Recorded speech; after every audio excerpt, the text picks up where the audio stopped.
Hari ini kita kembali belajar di rumah untuk menghindari penyebaran COVID-19. Kali ini kita belajar sains bersama Kak Herman ya. Ayo siapkan alat tulis dan bersiaplah menjawab pertanyaan. Kerjakan pertanyaan ini sebagai tugas dengan bimbingan guru atau orang tuamu ya.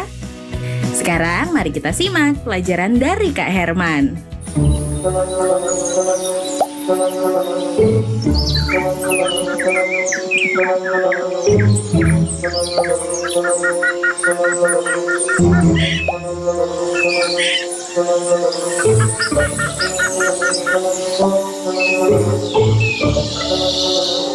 Halo Sobat X Science, jumpa lagi dalam program kesayangan kita semua, X Science, Eksplorasi Sains.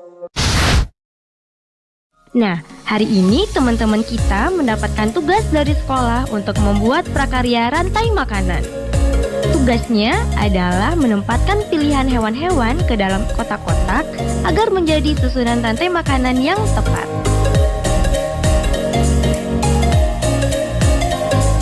Sobat X Science, tahu tidak komponen apa aja sih yang terdapat dalam rantai makanan? Yuk kita saksikan bersama penjelasan narasumber berikut.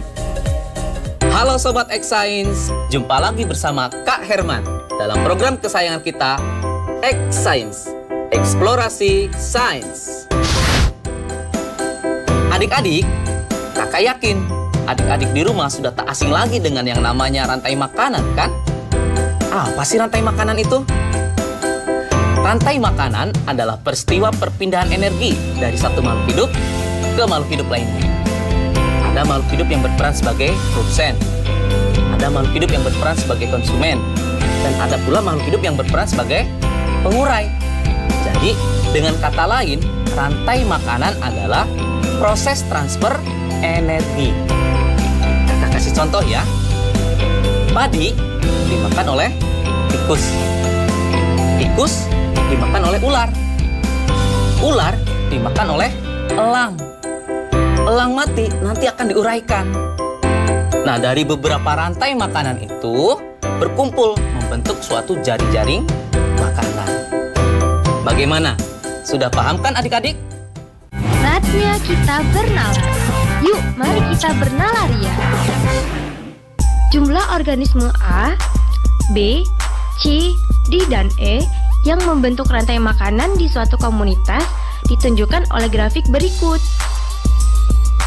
Susunlah urutan rantai makanan dengan tepat berdasarkan data yang ditampilkan grafik, serta jelaskan bagaimana membentuk rantai makanan tersebut.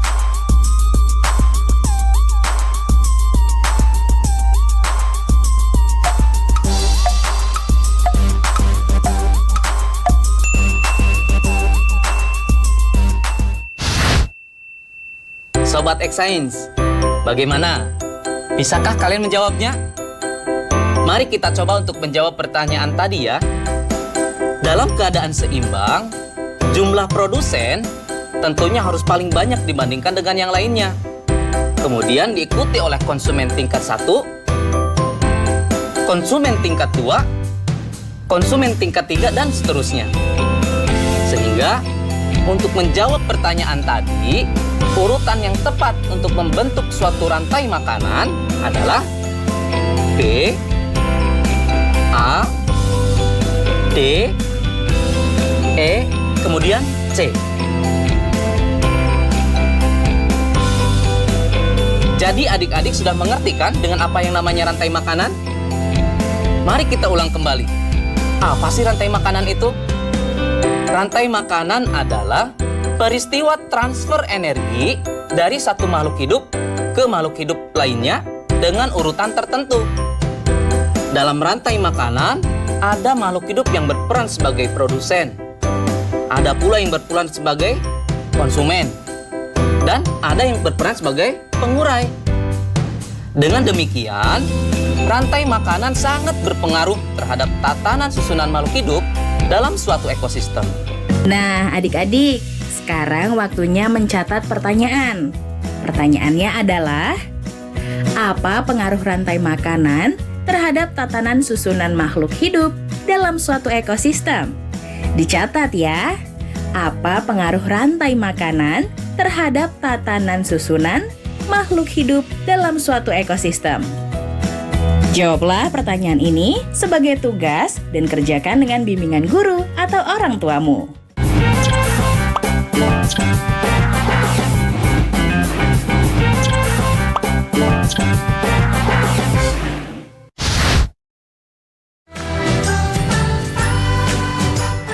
Kementerian Pendidikan dan Kebudayaan terus mendukung pembelajaran jarak jauh dan memajukan budaya Indonesia di masa pandemi Corona. Saksikan program Belajar dari Rumah setiap Senin sampai Minggu untuk semua jenjang pendidikan, guru, dan orang tua hanya di TVRI. Marilah kita bersama-sama belajar dari rumah.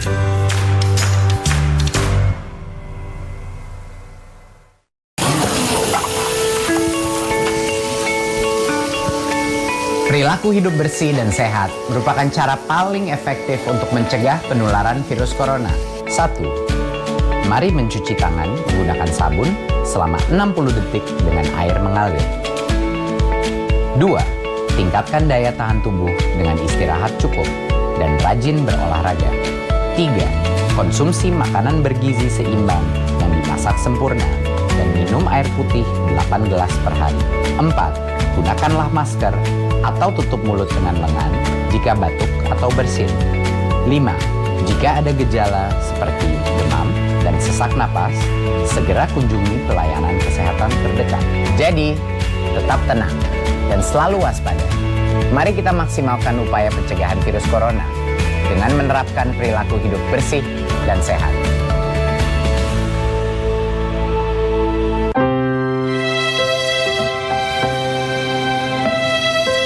Kamu nggak sekolah? Nggak ada biaya, Pak De. Kan ada KIP. Saya itu masih bingung bagaimana cara mengurusnya. Kamu tinggal datang ke sekolah sama anakmu. Nanti akan diurus oleh sekolah. Punya anakku aja udah cair kok. Terima kasih, Pak De.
Teman-teman, kan kita dapat tugas tuh dari Bu Guru. Kita suruh nentuin konsumen sama produsen. Kira-kira yang mana ya? Kalau produsen itu makanan rusak, itu rumput. Kalau konsumen itu hewannya itu rusak. Kalau rusak itu makanannya berarti rumput. Nah, kalau rusak di hutan bisa dimakan harimau gak ya? Kayaknya bisa deh. Kayaknya bisa dah. Soalnya rusa itu kan harimau kan makannya daging.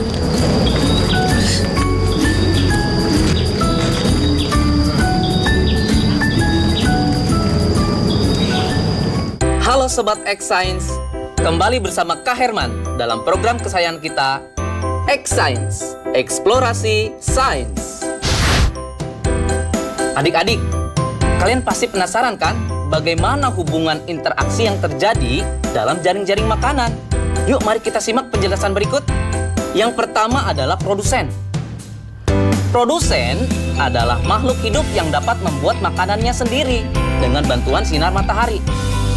Prosesnya dinamakan fotosintesis. Wah, indah sekali ya alam Indonesia ini. Dengan begitu banyaknya hutan yang ada di Indonesia. Yang kedua, konsumen tingkat 1. Komponen pada konsumen tingkat 1 ini diisi oleh binatang. Biasanya adalah binatang herbivore yang memakan organisme autotrof yang tropiknya rendah. Karena termasuk dalam kelas heterotrof, maka konsumen tingkat 1 ini tidak dapat membuat makanannya sendiri dan bergantung pada produsen. Contoh binatang herbivor yang ada di hutan adalah rusa.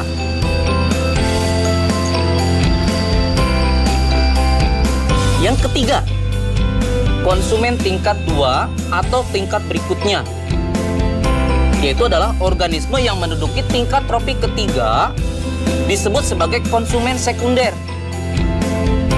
Diduduki oleh hewan pemakan daging atau karnivora. Contoh dari organisme ini adalah serigala, harimau, ular, elang, dan masih banyak lagi. Posisi dari konsumen tingkat 2, tingkat 3, dan tingkat seterusnya bukanlah akhir dari jaring-jaring makanan. Sebab ketika nanti mati, tubuhnya akan diuraikan menjadi mikroorganisme yang akhirnya akan diserap oleh tanah. Yang terakhir, yaitu pengurai. Organisme ini bertugas menguraikan tubuh hewan yang sudah mati menjadi zat yang dibutuhkan oleh tanah. Fungsi dari komponen ini sangat berharga bagi kesuburan tanah. Proses rantai makanan akan berulang, di mana unsur yang telah diuraikan tersebut akan dimanfaatkan oleh tumbuhan untuk membuat makanan melalui proses fotosintesis. Contoh dari pengurai adalah jamur, bakteri, dan hewan kecil seperti cacing tanah atau belatung juga termasuk ke dalam pengurai. Saatnya kita bernalar. Yuk, mari kita bernalaria. Saatnya Sobat Exchange menjawab pertanyaan nalaria berikut. Fatir sedang mengerjakan soal pekerjaan rumah tentang rantai makanan dan jaring-jaring makanan. Berikut ini adalah bagan jaring-jaring makanan yang ditampilkan salah satu soalnya. Pada jaring-jaring makanan tersebut, berapakah jumlah organisme omnivora?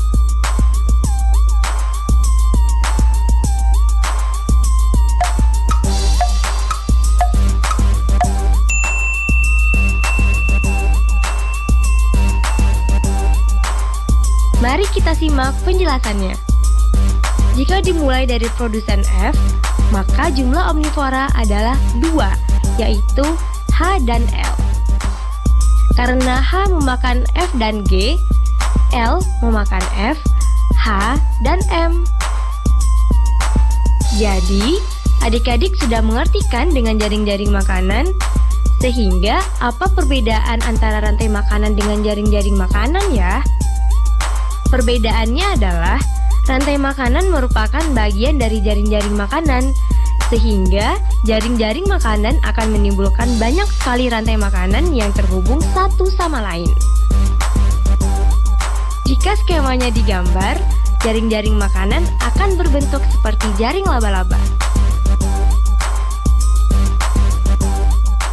Nah, adik-adik, sekarang waktunya menjawab pertanyaan.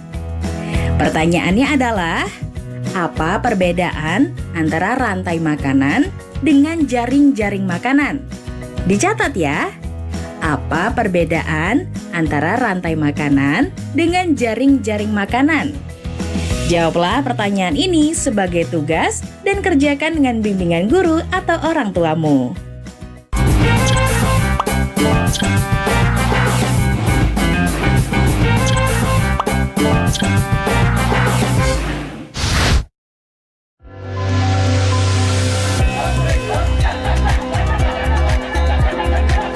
Indonesia memiliki keragaman budaya yang tersebar dari Sabang sampai Merauke.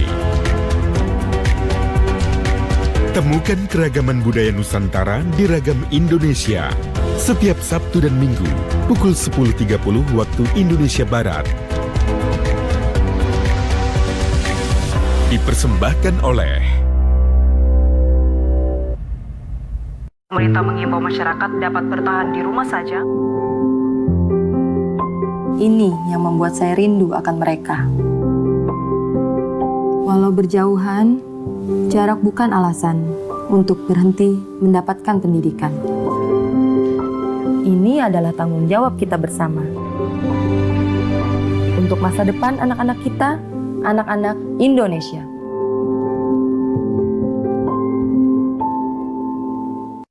Belajar dari rumah sangat menyenangkan. Iya ya, asik banget. Belajar dari Rumah, sebuah program yang memperluas akses belajar melalui televisi dan untuk seluruh jenjang pendidikan, mulai PAUD hingga pendidikan menengah. Ada pula siaran kebudayaan untuk semua dan pengasuhan anak bagi orang tua dan guru. Saksikan Belajar dari Rumah hanya di TVRI, Senin sampai dengan Jumat, mulai 13 April 2020, mulai pukul 8 waktu Indonesia Barat. Tonton sajian program pembelajaran dan kebudayaan yang bermanfaat, seperti pesan Menteri Pendidikan dan Kebudayaan Republik Indonesia, Bapak Nadiem Makarim berikut ini. Kementerian Pendidikan dan Kebudayaan terus mendukung pembelajaran jarak jauh dan memajukan budaya Indonesia di masa pandemi corona. Saksikan program Belajar dari Rumah untuk semua jenjang pendidikan, guru dan orang tua hanya di TVRI. Marilah kita bersama-sama belajar dari rumah. Informasi ini dipersembahkan oleh Kementerian Pendidikan dan Kebudayaan Republik Indonesia.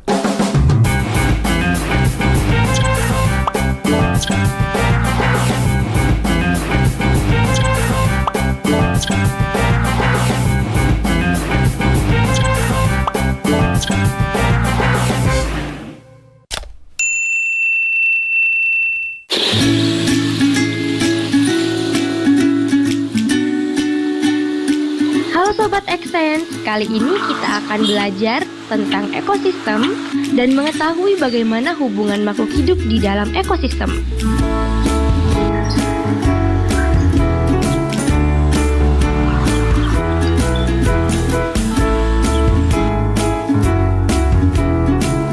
Mari kita memahaminya dengan membuat miniatur ekosistem. Sebelum kita mulai membuat miniatur ekosistem, tahukah Sobat X-Science apa itu ekosistem?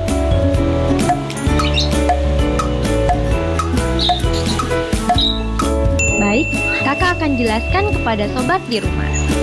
Ekosistem adalah hubungan saling ketergantungan antara makhluk hidup dan lingkungannya.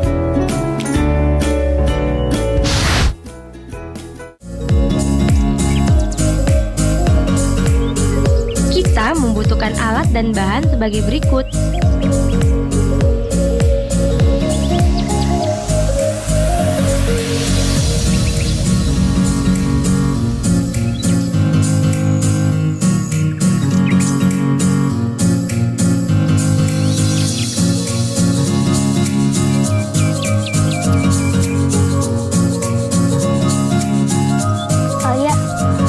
Ayo kita buat miniatur ekosistem hutan. Ayo. Kita ngapain dulu nih? Pertama, kita warnain sungainya dulu. Pertama, tentukan ekosistem yang ingin kita buat. Kemudian, susunlah sekreatif mungkin.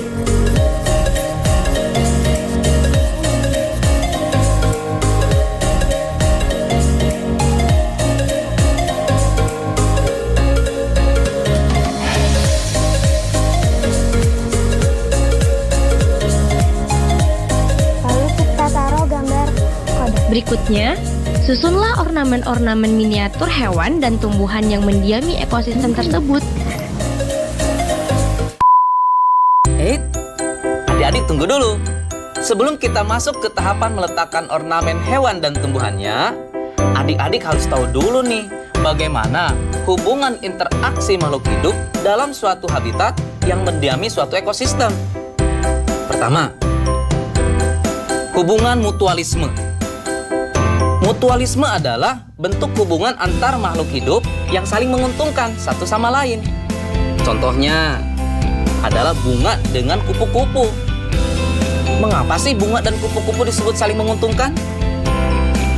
Karena kupu-kupu membantu penyerbukan bunga, sedangkan bunga menyediakan nektar dan sari-sari makanan yang dibutuhkan oleh kupu-kupu. Yang kedua, parasitisme.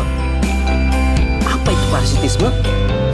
Parasitisme adalah bentuk hubungan yang merugikan yang dialami oleh salah satu organisme makhluk hidup. sedangkan yang lainnya diuntungkan. Apa sih contohnya? Contohnya adalah benalu dengan tumbuhan inangnya. Benalu dapat mengganggu keberlangsungan hidup inangnya, bahkan dapat mengakibatkan inangnya tersebut mati. Hal ini disebabkan karena benalu tumbuh dan berkembang dengan mengambil zat-zat makanan yang bersumber pada inang, sehingga tumbuhan inang tersebut akan kekurangan nutrisi pada pertumbuhan. Berikutnya yang ketiga adalah komensalisme. Komensalisme merupakan hubungan antar organisme. Salah satu diuntungkan, namun yang lainnya tidak dirugikan dan tidak pula diuntungkan.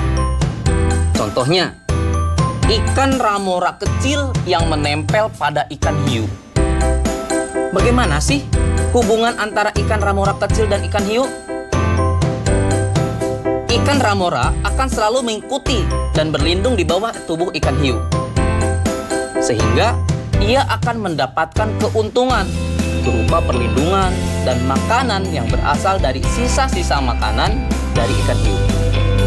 Sedangkan pada pihak ikan hiu tidak mendapatkan kerugian dan keuntungan apapun dari perilaku ikan ramora tersebut. Nah, bagaimana Sobat Xsense? Sudah siap untuk lanjut ke tahap berikutnya? Yuk, mari kita pasang ornamen tumbuhan dan hewannya dengan memperhatikan hubungan interaksi makhluk hidup di dalamnya. Setelah itu kita taruh tanaman seperti ini. Ini kan ada pohon. Hewan yang memakan pohon ini, rumput ini yaitu zebra, kerbau.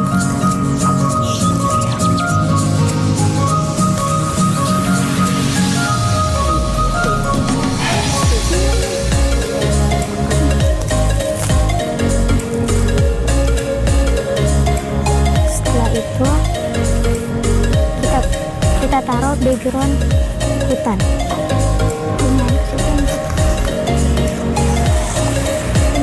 Setelah itu pastikan di sana terjadi hubungan yang setimbang dalam interaksi ekosistem yang kita buat. Dan jangan lupa ditempelkan burung elang.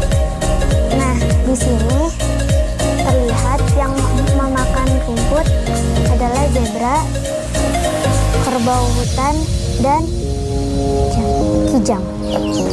Nah, hewan yang memakan daging di sini ada serigala dan elang. Ada cacing di bawah pohon yang sudah busuk. Dan miniatur ekosistem telah selesai kita buat. Mudah kan membuatnya? Selain membuat belajar menjadi menyenangkan, dengan membuat miniatur ekologi ini dapat meningkatkan kreativitas dan daya imajinasi kita loh sobat. Saatnya kita bernalar. Yuk, mari kita bernalaria. Saatnya Sobat X-Science menjawab pertanyaan nalaria berikut. Ilustrasi berikut menunjukkan hubungan antar makhluk hidup di suatu ekosistem. Bacalah dengan teliti ya. Di suatu ekosistem, ada beberapa ekor hewan A yang suka memangsa hewan B. Sementara, hewan D menjadi mangsa hewan C. Daun sawi berlubang-lubang karena dimakan hewan D. Pada saat tertentu, seekor hewan E mengitari tempat tersebut untuk memangsa hewan A. Hewan C juga adalah makanan favorit hewan A. Hewan B menjadi pemakan produsen. Berikut ini yang merupakan bagan jaring-jaring makanan berdasarkan ilustrasi di atas adalah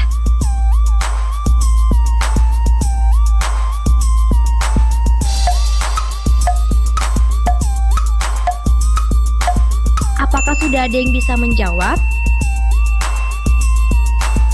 Jawaban yang tepat adalah jawaban C.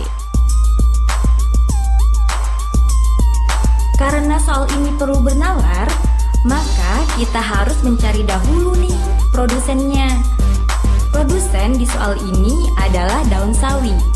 Daun sawi dimakan oleh B dan D, sedangkan D dimakan oleh C. Kemudian pada soal dituliskan C dan B dimakan oleh A. Namun, A bukan konsumen tingkat akhir karena A dimakan oleh E.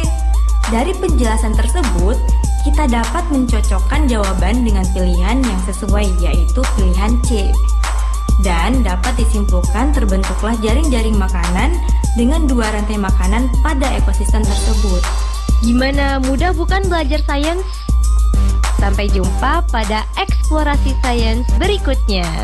Nah, adik-adik, sekarang waktunya menjawab pertanyaan. Pertanyaannya adalah, bagaimana hubungan interaksi antara makhluk hidup yang mendiami habitat dalam suatu ekosistem?